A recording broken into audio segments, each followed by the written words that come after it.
አንድ አምላክ በሚሆን በአብ በወልድ በመንፈስ ቅዱስ ስም የካቲት 21 በዚች ቀን አምላክን ለወለደች ለእመቤታችን ለቅድስት ድንግል ማርያም የበዓሏ መታሰቢያ ነው። ለእግዚአብሔር ምስጋና ይሁን፣ እኛንም በጸሎቷ ይማረን፣ በረከቷም ከኛ ጋር ይኖር ለዘላለሙ አሜን። በዚችም ቀን የእስክንድርያ ሊቀ ጳጳሳት የከበረ አባት አባ ገብርኤል አረፈ። እርሱም ለአባቶች ሊቃነ ጳጳሳት 57ኛ ነው። ይህም አባት በታናሽነቱ በአስቄጥስ ገዳም መነኮሰ። በጾም በጸሎት በስግደት እየተጋ ፍጹም ተጋድሎን በመጋደል ተጠምዶ ኖረ። በውስጡም ትህትና፣ ፍቅር፣ ቅንነት አለው። በአንዲትም ዕለት ስሙ መክሲሞስ ወደሚባል አረጋዊ ቤት ገባ። እርሱም ልጄ ከሰው ለምን ትሸሻለህ? አንተ ግን በወንዶችና በብዙ ሴቶች መካከል ትኖር ዘንድ አለህ አለው። እርሱ ግን የሽማግሌውን የቃሉን ትርጓሜ አላስተዋለም። ከጠላትም ወጥመድ ያድነው ዘንድ ሁልጊዜ በማልቀስ እግዚአብሔርን የሚለምን ሆነ። ከእርሱም አስቀድሞ የነበረ ሊቀ ጳጳሳት አባ ሚካኤል ባረፈ ጊዜ ይህን አባት ይዘው ያለ ውዴታው ሊቀ ጳጳሳት አድርጎ ሾሙት። አረጋዊ አባ መክሲሞስ ትንቢት እንደተናገረለት በተሾመም ጊዜ በአስቄጥስ ገዳም ተቀምጦ የቀድሞውን ተጋድሎና አገልግሎቱን ቸል አላለም። ስለ ቤተ ክርስቲያንም ጉዳይ ወደ እስክንድሪያና ወደ ምስር ይሄድ ዘንድ ግድ ባሉት ጊዜ ሄደሃል። ፈጥኖም ወደ አስቄጥስ ገዳም ይመለሳል። እርሱም በእድሜው ጎልማሳ ስለሆነ እንስሳዊ ፍትወት ትነሳሳበት ነበረ። እርሱም ያጠፋት ዘንድ ለጾም፣ ለጸሎት፣ ለስግደት መትጋትን ያበዛል። ሊያበርዳትም ባልተቻለው ጊዜ ለአንድ አረጋዊ ተናዘዘለት። እርሱም እንዲህ አለው፣ ይህች እንስሳዊት ፍትወት ከጾምና ከጸሎት ከስግደት ጋር ያለ ትህትና ስራ ትጠፋም። በበለጠ ግን ትህትና መድኃኒቷ ነውና። ይህንንም በሰማ ጊዜ የጉድፍ መጎተቻ ከብረት ተሰራ። አጭር የሆነ የቆሸሸ ልብስ በመልበስ በሌሊት ተነስቶ የመነኮሳቱን መንደር የዞረ ቆሻሻውን ጠርጎ ተሸክሞ ወስዶ ከራቅ ቦታ ይጥለዋል። ይህንንም ስራ እየሰራ 2 ዓመት ያህል ኖረ። እግዚአብሔርም ንጽሕናውንና የልቡን ትሑትነት ተመልክቶ የባህሪ የሆነውን ፍትወት አራቀለት።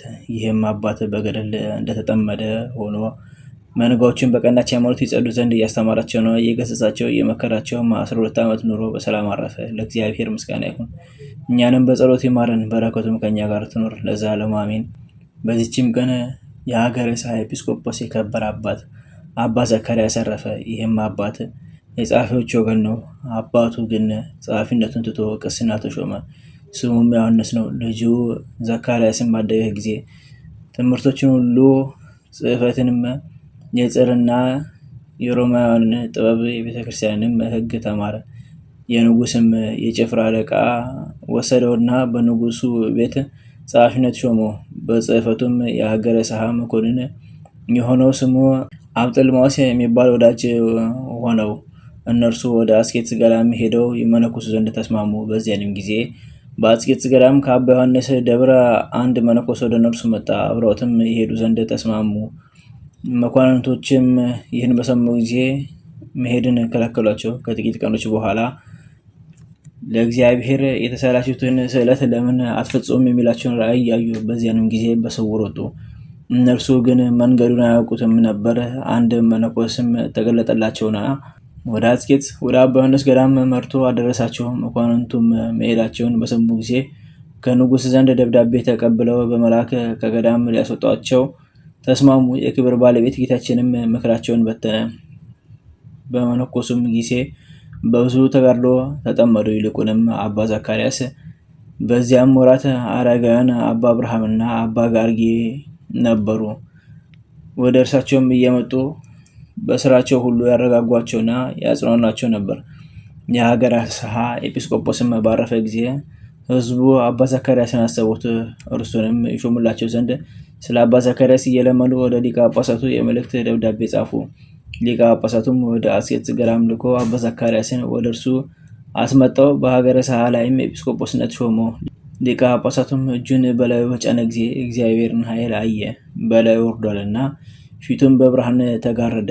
ወደ መንበረ ሲመቱም በደረሰ ጊዜ ሕዝቡ በታላቅ ደስታ ተቀበሉት። በዕለተ ሆሳዕና የእስራኤል ሕዝብ መድኃኒታችንን እንደተቀበሉት ከዚያም በኋላ በትምህርቱና በድርሰቶቹ ቤተክርስቲያን ብርሃን ሆነች። ቃሉም እጅግ ጣዕም ያለው እርሱም የመንፈስ ቅዱስ ጸጋ የተመላ ነው። በመንበረ ሲመቱም 40 ዘመን ኖረ። እግዚአብሔርን አገልግሎ በሰላም አረፈ። በረከቱም ከኛ ጋር ትኑር። ለእግዚአብሔር ምስጋና ይሁን፣ አሜን። በዚህችም ዕለት የከበረ የሐዋርያው የጳውሎስ ደቀ መዝሙር የሆነ ቅዱስ አናሲሞስ በሰማዕትነት ሞተ። ይህም ቅዱስ አስቀድሞ ከሮሜ ሰዎች ወገን ለሚሆን ስሙ ፊሊሞና ለሚባል ለሮሜ ሰው አገልጋይ ሆኖ ነበር። ይህም ፊሊሞና በሮሜ ባስተማረ ጊዜ በቅዱስ ጳውሎስ ትምህርት በጌታችን አመነ። ይህ ፊሊሞናም ከዚያ ከሮሜ ሀገር ወደ አስባንያ ሄደ። ይህንንም አገልጋዩን አናሲሞስን ከእርሱ ጋር ወሰደው። ሰይጣን ግን አናሲሞስን አሳተው፣ ልቡንም ለወጠውና የጌታውን ገንዘብ ሰረቀ። ጌታውም እንደሚቀጣው አውቆ ሸሽቶ ወደ ሮሜ ተመልሶ ሄደና በዚያ ተቀመጠ። በእግዚአብሔር ፍቃድ ወደ ከበረ ሐዋርያ ጳውሎስ ሄደ። ትምህርቱንም ሰምቶ በክብር ባለቤት በጌታችን ኢየሱስ ክርስቶስ አመነ። ለቅዱስ ጳውሎስም ደቀ መዝሙር ሆነ። ነገር ግን የጌታውን ገንዘብ በመስረቁ በአናሲሞስ ልብ ጽኑ ሐዘን አደረ።